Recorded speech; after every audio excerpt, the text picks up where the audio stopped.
Olá, sejam muito bem-vindos. O mundo da programação, para quem olha de fora e até para quem está dentro, pode parecer uma bagunça, né? São centenas de linguagens, cada uma com um jeito de escrever, cada uma para uma coisa. Hoje a gente vai tentar botar uma ordem nesse caos e entender como esse universo todo se organiza. Pensa bem, a gente ouve falar de COBOL, uma linguagem que, nossa, está aí há décadas rodando em bancos, em grandes empresas. E, ao mesmo tempo, se fala de Python, de Java, gigantes supermodernos. A pergunta que fica é, como é que a gente organiza tudo isso? Existe uma lógica para comparar e, principalmente, para entender as ferramentas que constroem o nosso mundo digital? Para facilitar, vamos pensar numa analogia. Imagina que as linguagens de programação são um cardápio gigante. Cada prato tem um sabor, um ingrediente, um jeito de fazer e serve para uma ocasião. Ninguém pede uma sobremesa achando que vai ver o prato principal, certo? Com código é a mesmíssima coisa. Então, para a gente conseguir navegar nesse cardápio digital sem se perder, a gente precisa de critérios que sejam objetivos. Não adianta ir só no eu gosto ou não gosto. A gente tem que deixar o gosto pessoal de lado e focar nas características técnicas, naquilo que realmente define o que cada linguagem faz. E olha só a diferença. De um lado, tem o subjetivo. Ah, eu gosto dessa, essa é mais legal. Ou, é a que eu sei usar, isso é super pessoal. Mas do outro lado, que é o que nos interessa aqui, estão os critérios objetivos. A linguagem é livre ou tem um dono? Como ela lida com tipos de dados? Ela nasceu na academia ou para o mercado? E talvez o mais importante, ela é de alto ou baixo nível?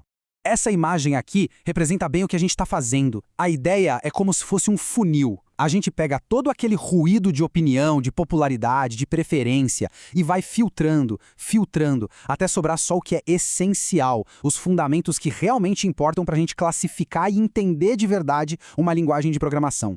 Para essa nossa análise, para não complicar muito, vamos focar em dois desses critérios que são assim super importantes e que já explicam muita coisa. O grau de abstração e a estrutura de tipos, que a gente chama mais fácil de tipagem.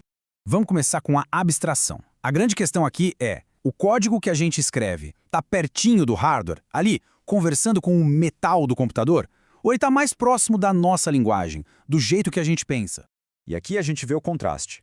De um lado, as linguagens de baixo nível, tipo o Assembly. Elas falam quase que direto com o processador. Isso te dá um controle absurdo e uma velocidade máxima, mas dá um trabalho manual gigantesco. Do outro lado, as de alto nível, como o Python, elas escondem toda essa complicação. Aí a produtividade dispara, porque o foco vira o problema que você quer resolver, e não como o computador vai gerenciar a memória dele. Beleza. Agora, vamos para o nosso segundo critério, a tipagem. Basicamente, é sobre como a linguagem lida com os tipos de dados que a gente usa, tipo números, textos e por aí vai. E essa abordagem pode ser bem rígida ou bem mais flexível. Funciona assim. Nas linguagens que a gente chama de fortemente tipadas, como Java ou C++, a regra é clara. Se uma variável nasceu para guardar um número, ela vai ser um número para sempre. É uma regra fixa que traz segurança. Já nas linguagens dinâmicas, como Python e JavaScript, a coisa é mais solta. Uma variável pode começar como um número e, de repente, no meio do programa, passar a guardar um texto. Essa flexibilidade acelera muito o desenvolvimento, mas, claro, exige mais atenção para não dar uns erros inesperados. Então, o ponto principal é exatamente este. É muito mais importante do que decorar uma lista de linguagens, é entender as características delas.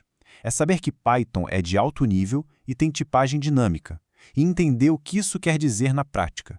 Mais produtividade, mais flexibilidade, mesmo que isso custe um pouco de performance e rigidez. Tá, mas por que tudo isso é tão importante? Porque a escolha certa dessas características pode ter um impacto gigantesco no mundo real.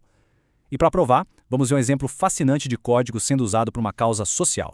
Já parou para pensar, e se a gente pudesse usar essas ferramentas todas, essa lógica de programação, para uma coisa tão complexa e tão importante quanto combater a corrupção? Pois é, conheçam a Operação Serenata de Amor, um projeto brasileiro que faz exatamente isso. O que eles fazem? O projeto usa uma inteligência artificial que eles apelidaram de Rose para fuçar milhares e milhares de notas de despesas de parlamentares. E aqui está a conexão com o que a gente falou. A Rose foi feita em Python. A escolha de uma linguagem de alto nível com tipagem dinâmica permitiu que a equipe criasse e testasse ideias muito rápido, focando no que importava, analisar os dados e achar padrões suspeitos. E o resultado disso, A Rose já farejou mais de R$380 mil em despesas que levaram a denúncias formais por irregularidades. Pensa só, é um impacto financeiro e social concreto que nasceu de linhas de código. Isso mostra o poder que tem escolher a ferramenta certa, né? Uma linguagem acessível e produtiva como Python, quando está nas mãos de pessoas com um propósito, pode criar uma ferramenta de fiscalização que gera um impacto tremendo para a sociedade. Isso tudo nos deixa com uma pergunta para o futuro, né? Se o código já está ajudando a gente a combater a corrupção hoje, qual será o próximo grande problema da humanidade que ele vai nos ajudar a resolver? Fica aí a reflexão.